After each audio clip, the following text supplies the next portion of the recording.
Okay, so I've been asked to explain what the difference is between a stock horse and a non-stock horse when it comes to a miniature horse.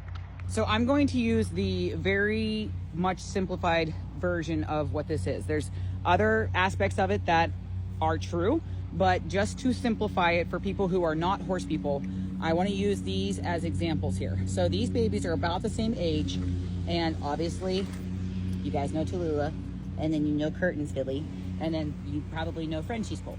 So these are a really good example because they're about the same age, and the number one thing I want you to notice is the circumference of their bones. So if you specifically look at this bone here, okay, if you look at his bone, I'm going to just go like this. Oh, I know. So literally his bone circumference is right about there, okay? And then if we go over to Tallulah, this is going to be much bigger.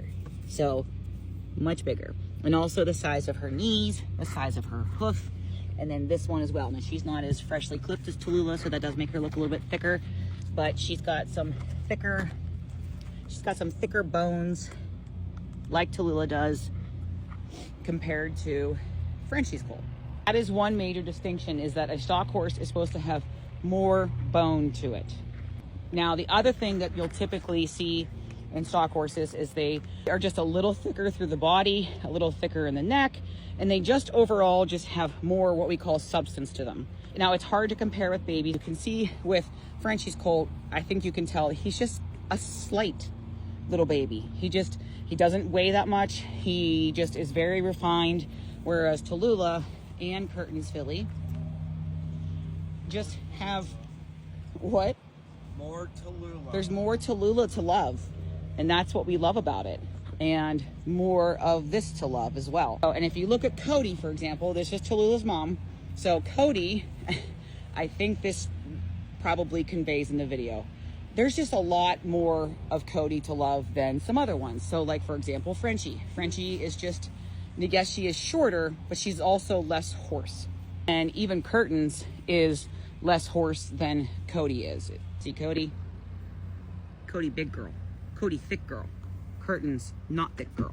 Tallulah just thinks she gets to do whatever she wants because she does.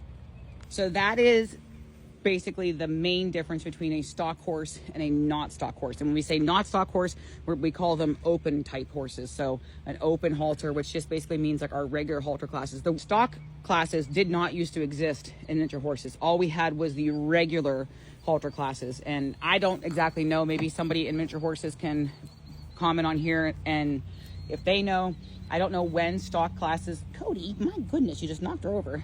I don't know exactly when stock classes were implemented into miniature horses, but they definitely have not been around forever.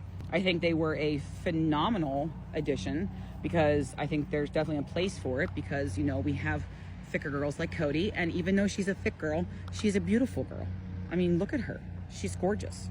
She's just on the thicker side. For the open classes, the open halter type, we definitely want them to be more on the refined side. Not to say that one that's a little bit more substancy, a little bit thicker couldn't win if it's correct and has other attributes to it that are desirable, but as a rule of thumb, you want them to be as refined as possible and still have the attributes that we need, being correct legs, pretty heads, long necks, good tail sets, and just overall correct conformation.